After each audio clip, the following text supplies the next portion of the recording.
ಅಮ್ಮ ನಮಸ್ತೆ. ಎಷ್ಟು ವರ್ಷದಿಂದ ಕೆಲಸ ಮಾಡ್ತಿದ್ದೀರಾ ನೀವು? 12 ವರ್ಷದಿಂದ. ನಿಮ್ಮ ಮನೇಲಿ ಯಾರ್ಯಾರು ಇದ್ದಾರೆ, ಏನ್ ಮಾಡ್ಕೊಂಡಿದ್ದಾರೆ ಎಲ್ಲರೂ? ಮನೆಯಲ್ಲ 5 ಜನ ಇದ್ದೇವೆ. ಮಕ್ಕಳ ಚಿಕ್ಕ ಚಿಕ್ಕ ಮಕ್ಕಳು. ಈ ಕೆಲ್ಸಕ್ಕೆ ಬಂದಿದೆ ನಮ್ಗೆ ಊಟ.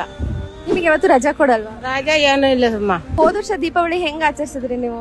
ರೋಡಲ್ಲೇ ದೀಪಾವಳಿ. ಈ ಸಲ ದೀಪಾವಳಿ ಏನ್ ಮಾಡ್ಬೇಕು ಅನ್ಕೊಂಡಿದೀರಾ? ಹೊಸ ಬಟ್ಟೆ ಎಲ್ಲ ತಗೊಂಡ್ರ? ಏನೂ ಇಲ್ಲಮ್ಮ. ಹೊಸ ಬಟ್ಟೆ ಯಾವಾಗ ತಗೊಳ್ಳೋದು? ನಾವ್ ಎಲ್ಲ ದುಡ್ಡು ಇರೋವಾಗ ತಗೊಳ್ತೀವಿ. ಇವಾಗ ಪಾಕಶಾಲಾ ಅಂತ ಇದೆಯಲ್ಲ ಇಲ್ಲಿ, ಈ ಸಲ ನಿಮ್ ಫ್ಯಾಮಿಲಿನೆಲ್ಲ ಕರ್ಕೊಂಡ್ ಬಂದು ಹೊಸ ಸೀರೆ ಉಟ್ಕೊಂಡ್ ಬಂದು ನಿಮ್ ಫ್ಯಾಮಿಲಿ ಕರ್ಕೊಂಡ್ ಬಂದು ಇಲ್ಲಿ ತಿನ್ಕೊಂಡ್ ಹೋಗ್ಬೋದು. ಏನ್ ಹೇಳ್ತೀವಿ ಅದಕ್ಕೆ? ಖುಷಿಮ್ಮ. ಪಾಕಶಾಲಾ ಕಡೆಯಿಂದ ಇದೊಂದ್ ಸೀರೆ ನಿಮಗೆ. ಹೋದ ವರ್ಷ ದೀಪಾವಳಿಗಿಂತ ಈ ವರ್ಷ ದೀಪಾವಳಿ ನಿಮ್ದು ಚೆನ್ನಾಗಾಗ್ಲಿ. ಹೊಸ ಸೀರೆ ಹಾಕೊಳ್ಳಿ. 1000 ರೂಪಾಯಿ ವರ್ತ್ ಕೂಪನ್ ಇದು.